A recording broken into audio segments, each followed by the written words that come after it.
Good morning, everyone.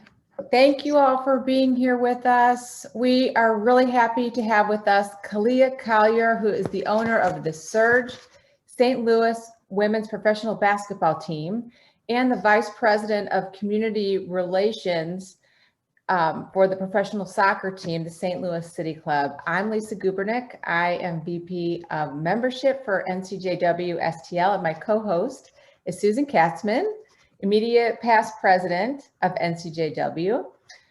As many of you know, Susan and I started Coffee Talk as a way to engage our members and our non-members during a time when we couldn't be together, but we have kept it going. We are almost a year strong. And today we want to explore with Khalia her upbringing in St. Louis, how she developed her love of sports, how she started a basketball team, why she pivoted to take on a job with St. Louis City Soccer. And throughout all of this, she had a focus on women's leadership and giving back. There is a picture of Khalia when she was young. And our next Coffee Talk, I'm just plugging the next one, will be June 22nd with Jasmine Huda, the Fox 2 News anchor woman. So our trusty Zoom operator, Heather, will put up a short clip of Khalia during a TED Talk. Thank you, Heather. Sports made me who I am today. At the age of 5, I started playing basketball. Wait, let me back up. At the age of 5, I was exposed to sports.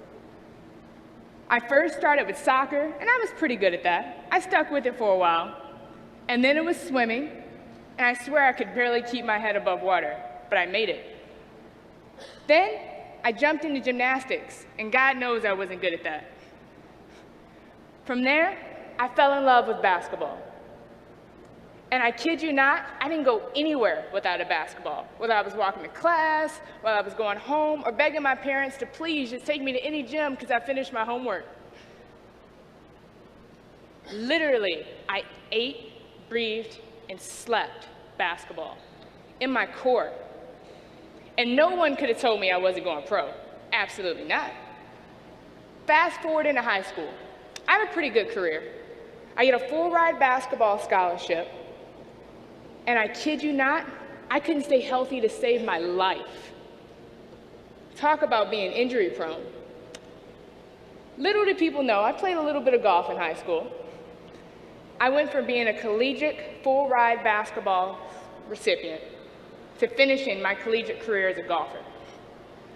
That wasn't in the plans. From there, I transitioned into corporate. I went right into sales and finance, but I missed being around sports. And I couldn't shake the feeling. It was just in my gut. Sports made me who I am today. And that is why I want to talk to you about the business of basketball and sports. The business of sports is building the leaders of tomorrow. The business of women's sports is family entertainment, community impact, and role models and mentors entrenched in our communities. Women's sports builds leaders. Right now, women's sports is at an interesting turning point. It could either surge off the momentum of the new age female athlete today, or it can remain stagnant and eventually become obsolete in the eyes of the public. Thank you. Good morning, Khalia. Thank you for being with us. We appreciate it. Good morning, Lisa. Thank you all for having me. Man, did that jog some memories.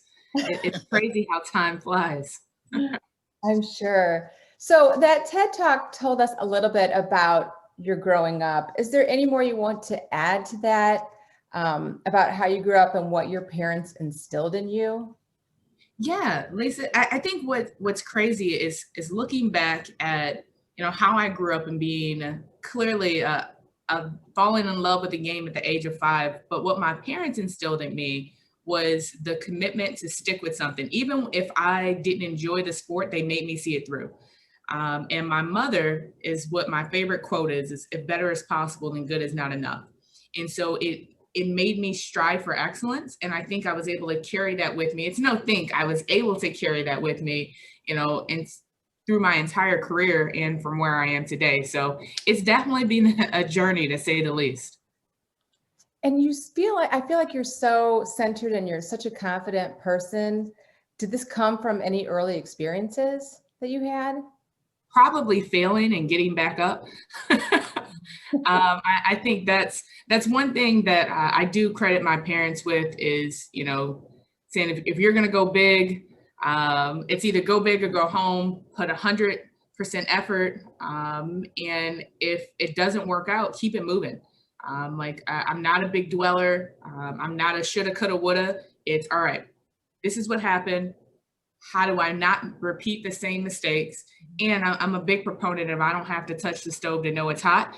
And so I think that served me well. Those are great words and advice. So let's talk about the St. Louis Surge. Not everyone can say that they own a basketball team, that they started a basketball team, and especially a female team. Walk us through that with us, please. And what was the journey from conception to actually how it happened? And how did you raise the money to do that? All great questions. So what's crazy is this is the Surge's 10th season of operation. In May of 2011, I bought the Surge at 23. And to fast forward now 10 years and see where we are in terms of just establishing a foundation, the Surge is now aligned, as a brand next to the Blues and the Cardinals, and now St. Louis City SC. And from the beginning, what was really crazy is the St. Louis Surge already existed. It was a semi-pro team that played at a local high school. And the gentleman that owned it had a real estate company and a theater company. And I had no idea why he owned a women's semi-pro basketball team. And to this day, I don't know why. But my best friend from SLU was actually going to be trying out for the team. At that point, my senior year, right after my senior year in college, I stayed in automotive, and the industry is just brutal, right? Like you're working every weekend. And so I ended up just going with her as a supportive friend to watch tryouts, and they needed a team manager. She made the team, and I was like, no, I don't have the time. And I missed the camaraderie of the game. Like I was like, all right, I can make this work. I'll figure it out. So it literally went this quick. I started as a team manager for the Surge. The next week they needed a practice player. And I love telling people that I still got a little bit of game if I wanted to. I played one game with the Surge, and a light bulb went off for me that this was a golden opportunity to take this and grow it. And at the time they were only averaging about 50, 60 fans a game. And I asked him, I was like, hey, what would it look like to take this over, next year or just futuristic? And he was like, well, why not now? And that completely stunned me. I was like, now? And so my next phone call went to my best friend, and I was like, hey, we need a business plan. And she was like, what did you do? And I was like, I bought a basketball team. And that was how it started. All of my best friends, we all played different sports in college. So from track to tennis to volleyball. And so it was never about the game of basketball. It was always like the first thing we established was our mission, our vision, our values, and our headquarters was Starbucks. Like we had a lot of brainstorming sessions over coffee, and it just kind of flourished. And I think the biggest thing was the learning curve. There's a lot of education that comes into, especially explaining women's professional sports, because the first inclination is think, well, why not men's sports? And taking that time and selling the sport in the game, in the experience, and the product is what I got really good at over time. And how did you raise the money to purchase the team? That's a great question, Lisa. That was my savings account. So right out of college, I didn't have student loans since I had gotten a full ride scholarship. I've always been a little bit frugal. And so I started making pretty decent money compared to some of my friends. They were like, oh, I I'm out here making overtime. So I wanted to see what I had first before soliciting any sponsors. Plus, I wasn't in a position to ask family or friends for an early capital round. It's just, that's not how my family, they love and support me, but in terms of getting financial capital, that wasn't an option. And so that first 6 months, we transitioned from playing at this local high school. We moved the facility to UMSL. Frank Cusimano and Earl Austin did the first big stories on Surge. And then after that, it took off. It was, who's this young girl that bought a basketball team at 23? And then from the only female GM that was a part of the automotive industry, I was previously at Plaza, and then I transitioned into Asbury Automotive. She was my first sponsor. So the first game of Surge at UMSL, you had a Range Rover and a Cadillac in front of the doors, and that was the first deal. So it set the stage, and I knew I could only go up from there. Right, especially starting with those. And you have a unique approach to recruiting your players. What's your philosophy for the players? Now, it stemmed from, if we couldn't put you on an elementary school poster, you didn't make a good fit. And what that meant was we recruited character without sacrificing talent. After going to combines and recruiting players, particularly in women's sports, you have to, up until a few years ago, you had to graduate college. And now you have the option of coming out your junior year. In men's professional sports, you can come out your freshman year of college. Well, it's a different trajectory. As a professional male athlete, if you come out of college, you're signing a $1 million plus deal. And even if you blow it, it's going to take you at least a minute to get through that. On the women's side, you're not seeing that same type of salary. So your education is incredibly important. So that's one thing we wanted to instill in Surge players. So all of our players are postgraduates. On average, half of our players have master's degrees. They go through an extensive interview process. Every player goes through a full assessment that we use with our partners at CMA.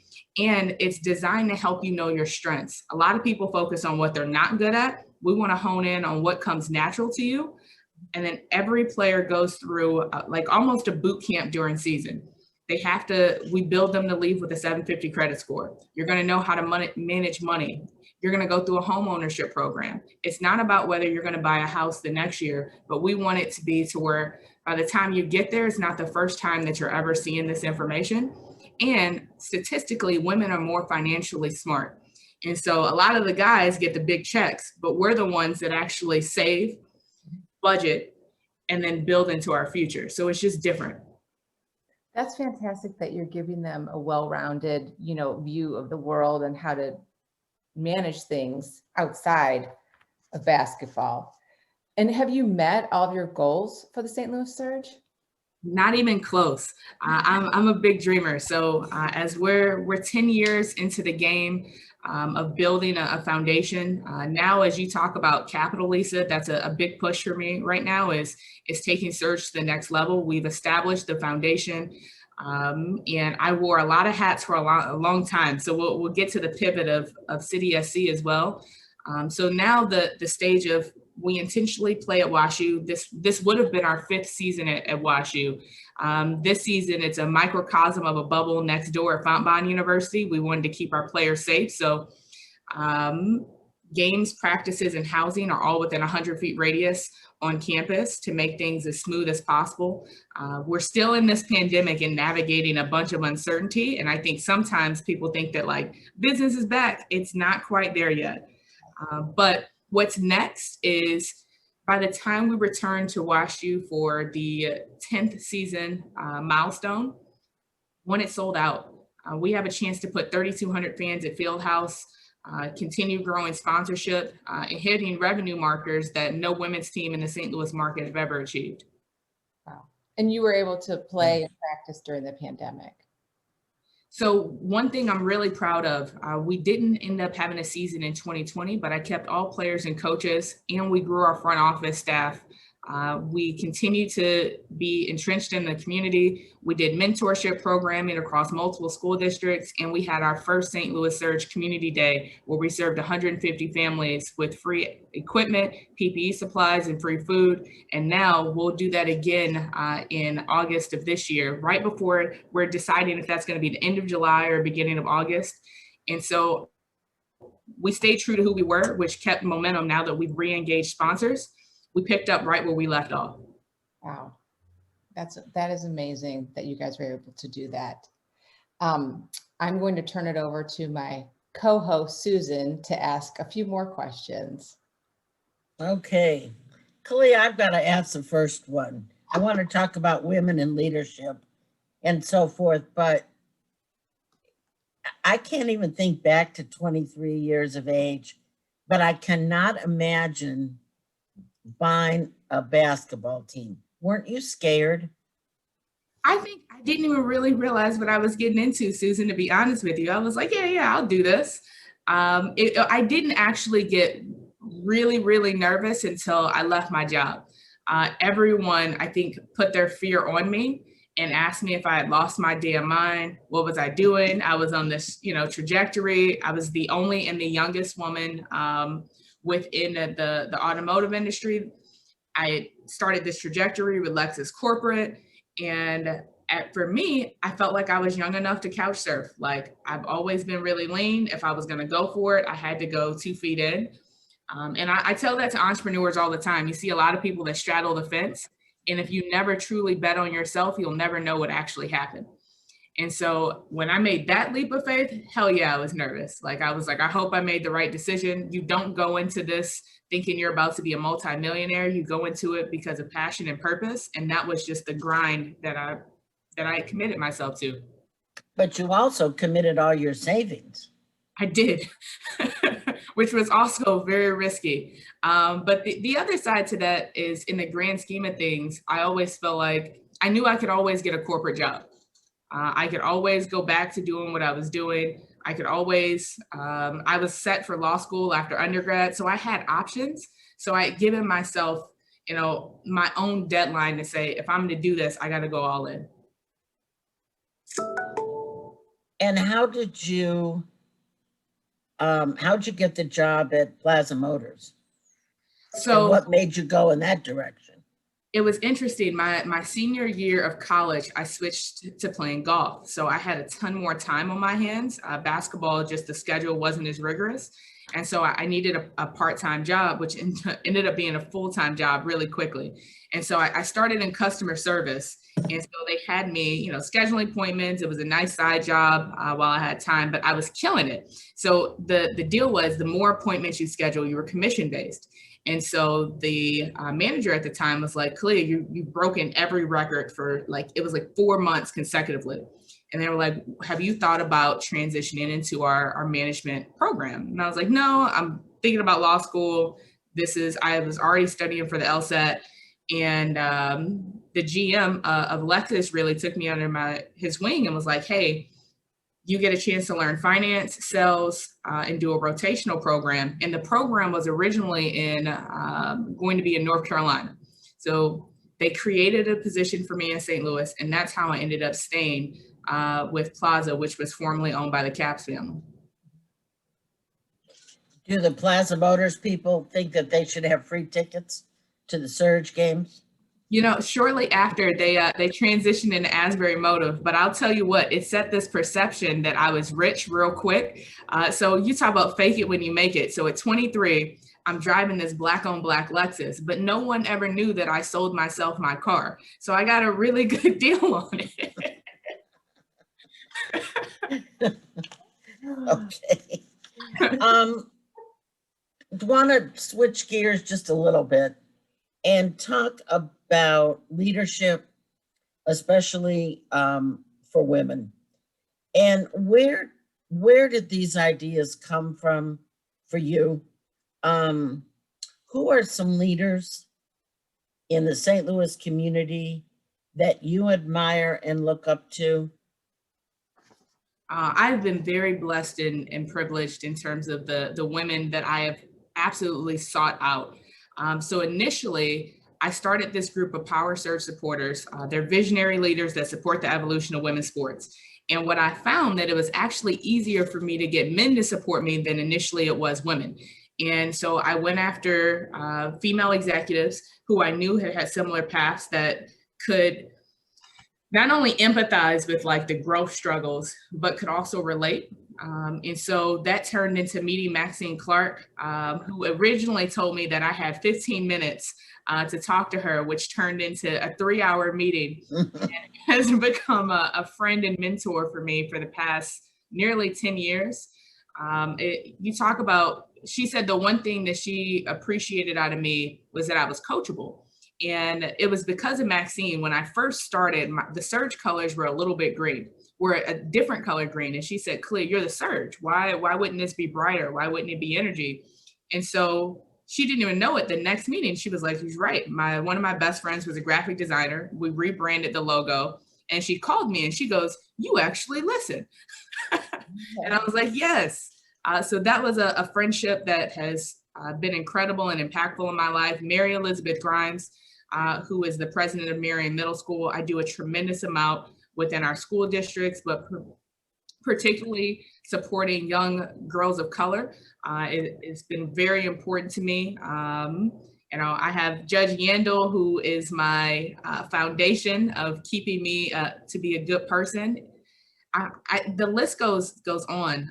Having Carolyn, who is a friend and now my boss over at City SC, it gives you women to say anything is possible, and you see all of these women in different careers who become friends. I think that initially for me started as mentors, and then you realize quickly, like me going out with Nina Lee from Purina. It's like, oh, we're talking about the same things as women in business, and then you get to learn from each other. Do you think St. Louis cultivates female leaders? You were lucky to find a few women who wanted to obviously take you under their wing, and they wanted to see you succeed. Do you think in general, from what you've observed, St. Louis nurtures female leaders? If I'm being 100% honest, you have to work really hard. And I had to work really hard. What I understand is when you're trying to get on busy women's schedules, it's not easy. And it's not the first call. It's not the first email. I had to be incredibly persistent. A lot of them blew me off, to be honest. I just wouldn't let them forget about me. But I respect the fact that they're busy. And as trailblazers who are in their own right trying to achieve things, like you got to make time to nurture and to mentor. That it's not time that's typically just built into your schedule. I think that's why I'm so pressed to make sure I feel like sometimes we wait, like we see gyms and then you don't see those women who know that this shit is hard. Like you have to have a network of people who love and support you, that's going to tell you when you're doing great things and that's going to tell you to course correct when needed. We need more of it. We need more women, especially who have had tenure in their career, to step up and say, you know what, I got the time, and take, even if it's just one or two, it's worth it. Agree. It's just definitely finding people who will do that. Let's pause for a minute and share, Heather, if you don't mind, a clip from One Future STL. When was this clip, Khalia? Oh, this is maybe, I think was 2017 or 2018. Okay. And this one I was nervous because I was at a church and I was like, I don't know if I should be at anybody's church right now. And it went really well. Okay, well, we want to play just a little of it. We'll come back to this same conversation. Great. Good morning. Oh, come on, good morning. We're gonna switch gears a little bit. I know Reggie had you all out here laughing, and I figured I wouldn't come out to a theme song either. It was less dramatic. I am so excited to be with you all this morning. And I'm curious of how many of you have actually heard of the St. Louis Surge? That's awesome. So how does a women's professional basketball owner end up on stage this morning? It's because of our entire philosophy. So I'll give you the given, right? We're a professional basketball team here in St. Louis. We're the first women's pro team to make a consistent impact in this city in nearly 30 years. We're 2-time national champions. We're 6-time runner-ups, and we're headed into our 8th season as we tip off at WashU for home opener. But that's not even the best part. The best part is all of our players are postgraduates. Over half of our players have master's degrees, and we are really, really, really smart and really, really good. Our entire philosophy is built on recruiting character first without sacrificing talent. And our entire mission has been creating transformative change through the vehicle of sport. We're a community asset. We are redefining winning, not by our wins and losses, not by our national championships, but how we unite the community, and we happen to just do it through women's professional basketball. By drawing town and country to St. Louis City in one spot, of showing people that when we talk about one Future STL, that it takes all of us to be a part of the conversation. It takes all of us to create positive energy, and I can get as cheesy as it gets. We are surging through the community every step of the way. And by the time we're done, surge will be a noun. It will be, how are you surging? What are you doing to make a difference? How are we doing this together? How are we collaborating? How are we working hard to ensure that we all have a seat at the table? That is what I'm passionate about. I love the game of basketball. I love the business of sports, but I love our community. I love what St. Louis has the possibility to continue to accomplish. I love to see us pushing forward in such a rapid way and people smiling and saying, we live here. We're a part of this change. So to be able to do that through the St. Louis Surge, that's just the cherry on top. To not only for myself to be a role model in our community of showing young women, young men that it is a new wave of leadership coming through and everybody is welcome, through our players, making sure that they serve. So it's simple. If you want to be a part of the St. Louis Surge, outside of us having 8 All-Americans and customizing our own dream team from across the country, if you don't like to volunteer, if you don't like kids, you're simply not going to make a good fit with us. If we can't put you on an elementary school poster, you're not a Surge player. It's actually that simple for us, because the whole point of volunteering and really wanting to serve, you can't fake it. Everyone can feel your energy the second you walk in the room if you don't want to be there. If you don't want to sign a kid's autograph, if you don't want to just go the extra mile, then it's just not the place for you to be. And that is what embodies community. That is what creates a family culture.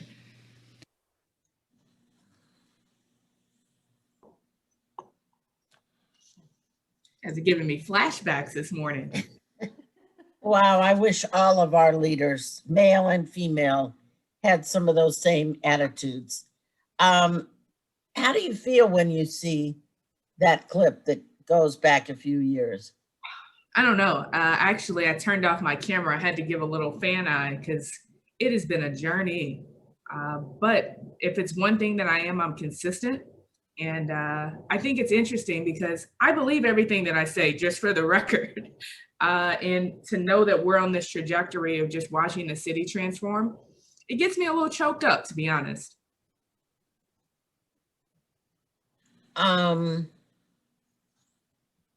Interesting.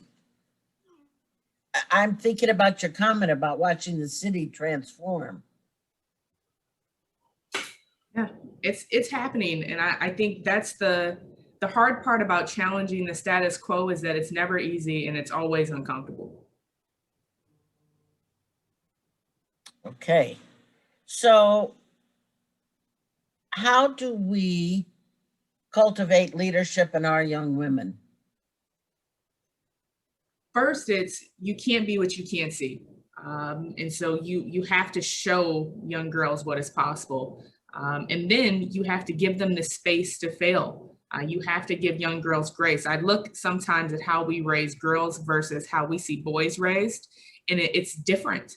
And it's not continuing the societal so-called norms that we have perpetuated over time, and allowing young girls to see that they can do anything, and not just say it in a a lackluster way, right? Like we always hear that, you can be anything that you want to be, but that's not true if you don't have opportunities.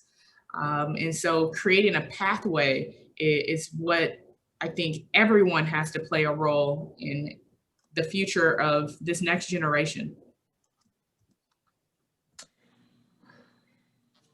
You said you think St. Louis is changing. Do you think St. Louis is doing that? I do. I think it's slow and steady right now. And then every once in a while we see, a peak of it. And then it's like the old guard is like, no, too much. And then you see this, it ebbs and flows, right? I think that, for example, the history, see if I'm frozen. I hope not. You are a little bit. Yeah, there you go. There you go. The history that we made just this last month. We have our first Black female mayor in the city of St. Louis with Tashara Jones. That's history. That's a major milestone that's showing a new wave of what leadership looks like in our city. When you see, women like Carolyn, who are now the first female majority leader, owner of an MLS team for the first time. Look at how many firsts continue to happen in this 2021. And so it's not always rapid as we want it to be, but change is happening. New leadership is coming in, which therefore creates more opportunities for women in general. When we look at who has statistically been in leadership for the past several decades, and then we see that there's not a lot of women who are Fortune 500 leaders, that's changing. You have the opportunity to hire other women. And so I think now watching this wave happen, it's either you're going to get on board or you're not, but no one can afford to sit on the sidelines anymore. Silence is just simply not an option. So I also hear you saying there's the hope that women, when they get to the high positions, will reach back to hire other women. Yes. I mean, young men too, but will reach back to hire other women. Right now, we're trying to level the playing field. And so if the goal is to create a 50-50 environment of opportunity, then that means we got to pad our stats a little bit. So if that's 5-1, then that's just, it is what it is. But I look at that in terms of cultivating leadership, of doing what's outside of the norm, but also providing, it's not just pay it forward once you've made it all the way to the top. Now I'll reach back and pick you up. It's you can actually do it through the progression of your career. And I think that's a different thing with this generation too, is you're learning you don't have to make it to help other people. Good point. You mentioned Tashara Jones being the first Black female mayor in St. Louis. Let's talk just a little bit about how you feel you have been supported or not supported as a woman of color. I watched the show a week or two ago that was on KSDK, where I think there were 7 or 8 women of color in our community who were interviewed. You, Mary Elizabeth Grimes, Denise Times, Reverend Tracy Blackman, Jackie Joyner Kersey. And that whole discussion was around being a woman of color. So do you think you've had support, lack of support? It's interesting. I realized actually it was from that segment that I kind of just blocked a lot of things out. Like I grew up in St. Peter's. We were the only Black family in a 50-mile radius. The microaggressions that I experienced, the racism that I experienced, I kind of just pushed out of the way. And then I was an athlete. And so, by playing sports, it gave me an in a different way, which also kind of shaped, my thought process and team and camaraderie. So then fast forward into business, I always saw myself as an entrepreneur. And I, to be honest with you, I didn't even lead with, I'm a Black woman, because I also always felt like that was obvious. Like, if you look at me, you can see that I'm a Black woman. But what I realized is, especially when I started getting into conversations like capital and opportunities, and people loved what I was doing, you know, great, Khalia, you keep it up. But then when it turned into like that extra layer of support, whether that was sponsorship or funding, it was, you're almost there. You keep Right. going, you're almost there. Versus I would see my male counterparts that did not look like me, that if you have 100 checklists, you know, they're 60% of the way, and they say, you know what, I'm going to bet on you. And it's that comfort zone. And it was frustrating. And so what I know is that if I would have been a white male at 23 that bought a men's basketball team, funding would look a hell of a lot different 10 years later. That's what I know. And that, I think that plays into where we are as a society, of just being able to say, you know, when you talk about not just having things be equal, it's being equitable. And I think it's understanding the very definition of what equity means. And we all have conscious and unconscious bias, but not letting that shape opportunities for what people that don't look like you, or having preconceived notions that are simply not true.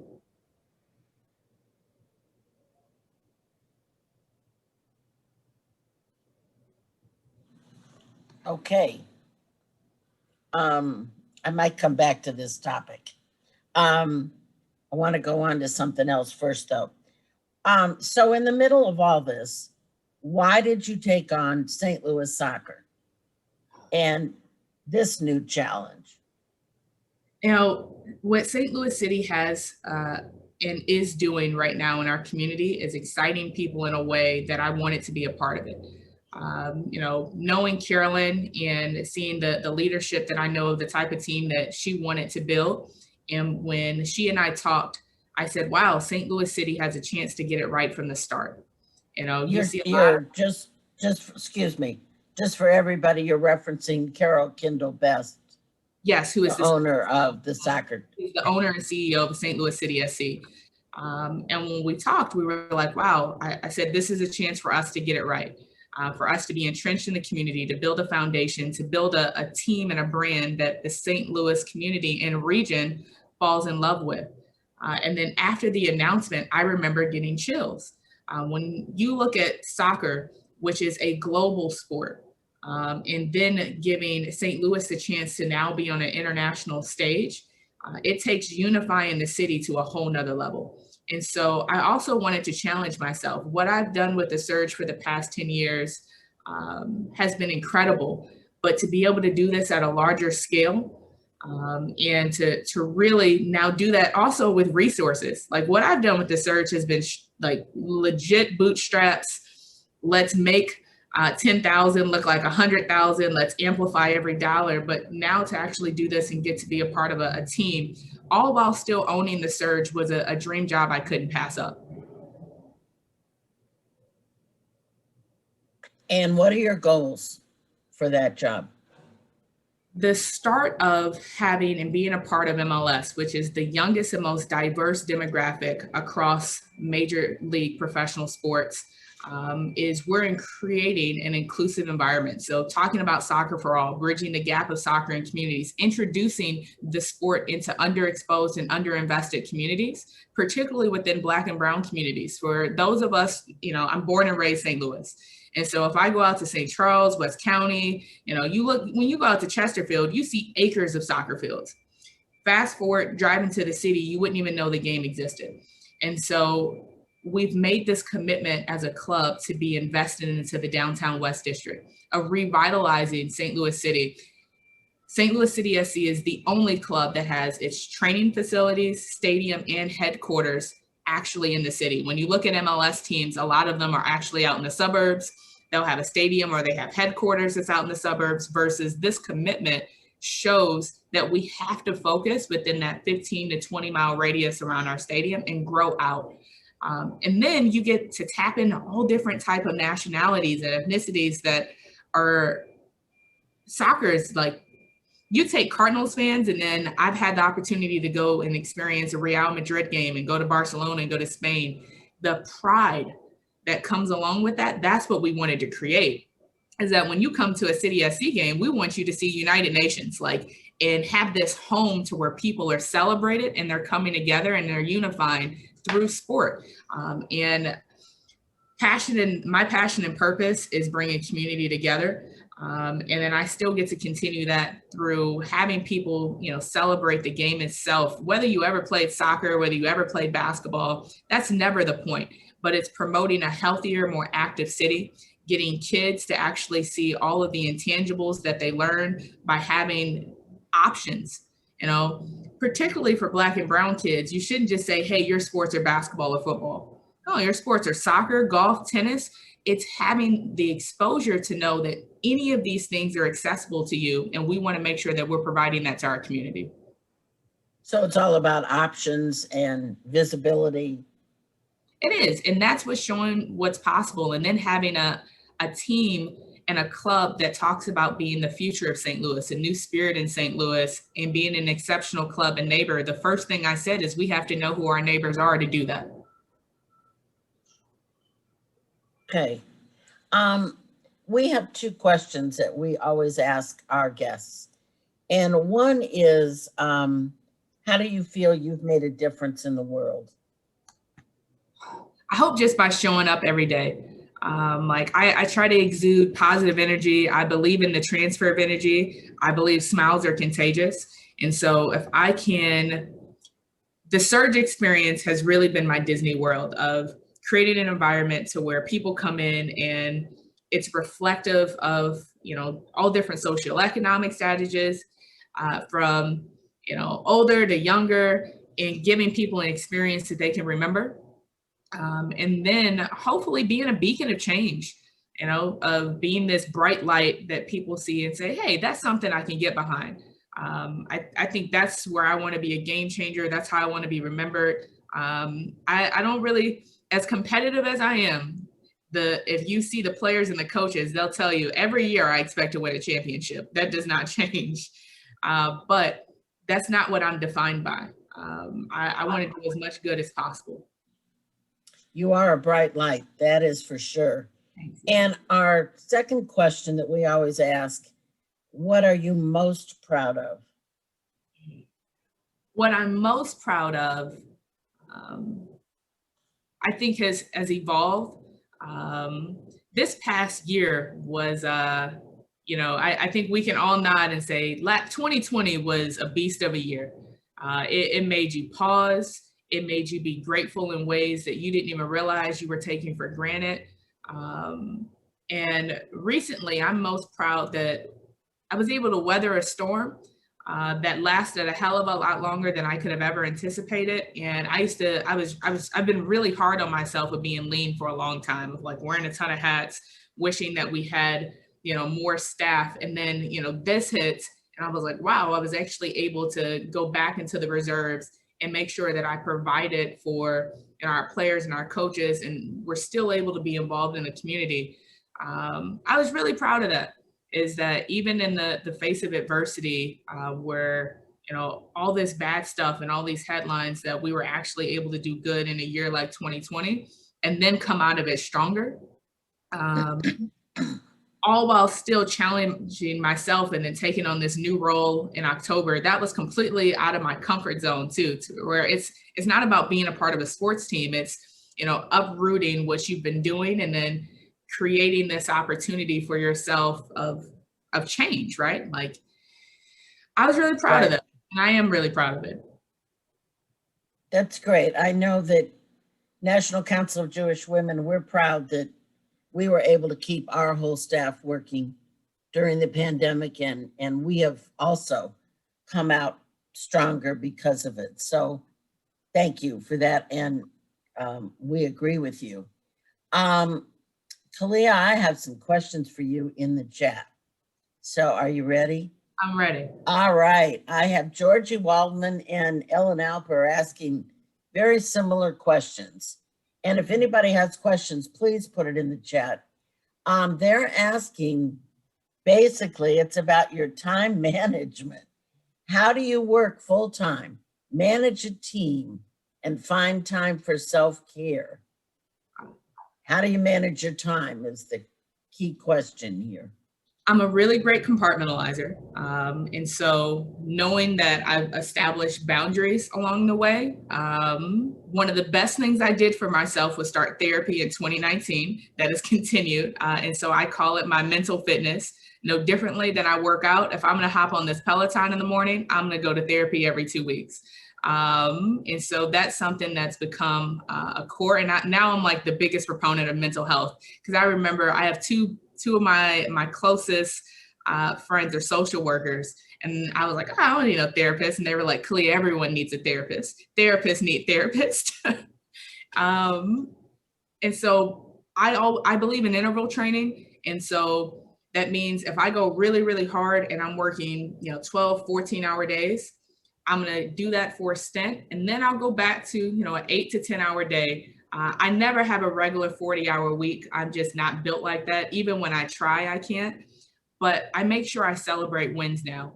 If 2020 taught me anything, it was taking a moment to pause and the value being present. And even like workout schedule, I don't cheat on myself anymore. Like my routine is my routine. Okay. Here's a question from Lisa Gubernick. Do you ever step in as a coach or a help coach, even though you're the owner of the Surge? No, I try not to have this like hovering of Jerry Jones next to the sideline. I trust my coaches and my GM to do their job no differently than they trust me to do mine. And so those are also boundaries that I keep. I've had a couple moments to where I've gone rogue in the locker room at halftime.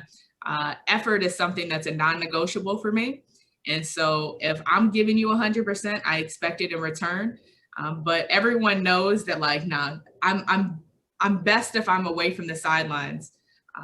But so our season for the St. Louis Surge is actually coming up June 12th. We actually announced the schedule tomorrow. So, as we've just had players arrive, they get a motivational talk for me of just hearing the where we've come from.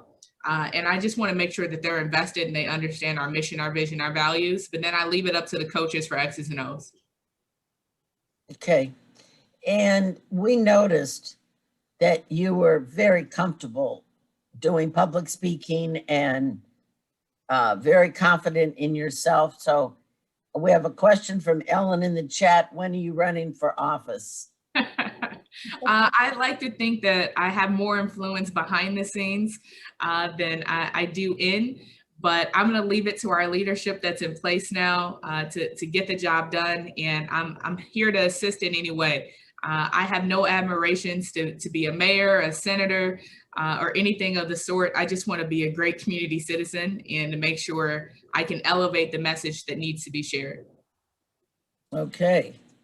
And an interesting question, where did you live before your move to St. Peter's? So I think I moved to St. Peter's when I was like 4. So my dad retired for GM. So, being in Wentzville at that point, it was like an easy drive. I don't remember anything before St. Peter's. And so I was there all the way through high school. And then those were my formative years all the way through. Okay. And a question from Diana Fine. In addition to using your amazing intelligence to get where you are, it seems like you have also had to trust your gut or intuition. How did you learn to develop your trust in yourself to make the decisions you did? Trial and error. Every time I went against my gut, always read questions. and that's the tough part. We have a muter on here. There we go. Okay. Trial and error. Trial and error. And the truth is we're always right. Like anytime you get that spidey sense and then you go against it, you're always like, damn it. I knew I should have done this every time. And every once in a while, I try to give myself benefit of the doubt of knowing that I'll second guess myself, but rarely ever. Now, you got to be able to listen to that spidey sense, and it's there for a reason. And that's held you in pretty good stead, you believe? Yeah, because it's your moral compass. And you also know equally when something doesn't feel right. You know when you haven't been as vocal as you need to be. You know when you haven't pushed yourself to, like, here's the thing about being on the right side of history too. You know when you're not, because you also feel it. And so I think that's what I'm empowering people to trust, that feeling of, you know, doing the right thing, speaking up, you know, talk about paying it forward. Those are the things that matter now more than ever. And we need to amplify it to make up for the time that we lost. So if you were doing it, you know, 3-4 times, I need you to triple it. And because we got to go hard to level set. There's a lot of hatred. There's a lot of things that need us to be a part of it. And so don't wait for anyone else when you know you can do your part. That's, I don't care what it is. And I think that gut feeling will always steer you in the right direction. Okay. That's a beautiful note to end on. This has been delightful, truthfully. And thank you so much from Lisa and from me for taking the time to spend with us. Hopefully we now have a whole new group of people that know more about the St. Louis Surge, and we'll be looking for soccer tickets and so forth. And then I think a whole group of people here who will be following your career and where you go. I love the fact and appreciate that you reach back to really take time to talk with young people about motivating them, and not just young women, but young men as well. So thank you for all of that, and for your energy and passion, commitment, and your integrity. Thank you, Susan. Thank you all for having me. And just for the record, all of you are officially St. Louis Surge and St. Louis City SC fans. So I hope to see all of you at a game, supporting us on social media. It does not go unnoticed and is greatly appreciated. Thank you. Well, thank you. And we have a gift basket that Khalias put together for a winner. And Lisa's put all the names in the hat of everybody who's on this coffee talk. What's in the basket, Khalia, so the winner knows what they're getting? So we can build some anticipation. You're getting St. Louis Surge gear, and you're getting St. Louis City SC gear, coupled with some really awesome promo items. And maybe, if I'm feeling like, some sneak previews of what's to come. So it's a loaded bag with a couple $100 worth of gear in it. Okay. So Lisa, Shows. drum roll. I do that on the desk. The winner is Darian Arnstein. Is Darian? Wow. And Darian had just put in the chat, great inspiration. Kudos to you for your confidence and spirit. Thank you. And there you are, Darian. You have a gift basket. Hey. Thank you. I'm excited. That is great. And I'll pick up the gift basket, and Darian, I'll make sure that you get it. As Lisa mentioned, our next coffee talk is the 22nd of June, Tuesday morning, 8:30. We'll be with Jasmine Huda, who is the news anchor for Fox 2 News, and also the honorary chair for our back to school store. And Khalia will have to get you involved with the back to school store, Absolutely. so you can see what that's all about.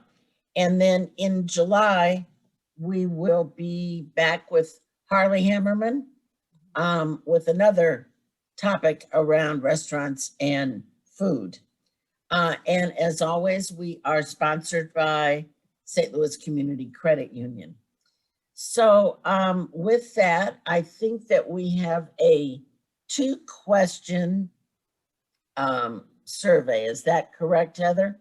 She's going to put it on the screen. You can take that on the screen right now.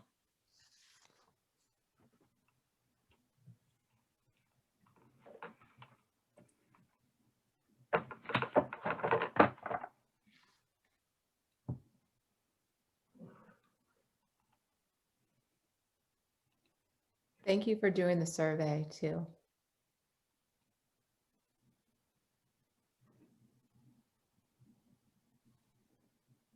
She was so fantastic.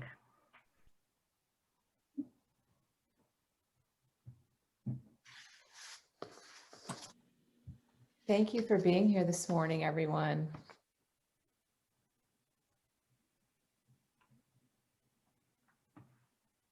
Okay. Thank you all very, very much, Khalia. We wish you all the best. And thank you again for being with us this morning. Do you want to comment on the picture behind you, Khalia? Oh, yes, this one? Well, Yes, the only right. picture behind me, yes. My mother is an artist, and that is her artwork behind me. So as I shared earlier before we got on, I was like, I'm not an artist. I can only draw stick figures. And my dad's a musician, plays the flute and the sax. I also did not get those genes, but I am athletic, and I'd like to think I have a gift for gab. So, but that's all my mom. Fantastic. Very good. Maybe we can get her. We have an art program coming up in August. So maybe your mom would want to participate. Lisa, that would be awesome. Please let me know more info on that. Okay, absolutely. Okay. On that note, thank you all. Stay well. Have a good Memorial Day. Thank Bye. you all. Thanks. Bye. Thank you. Susan,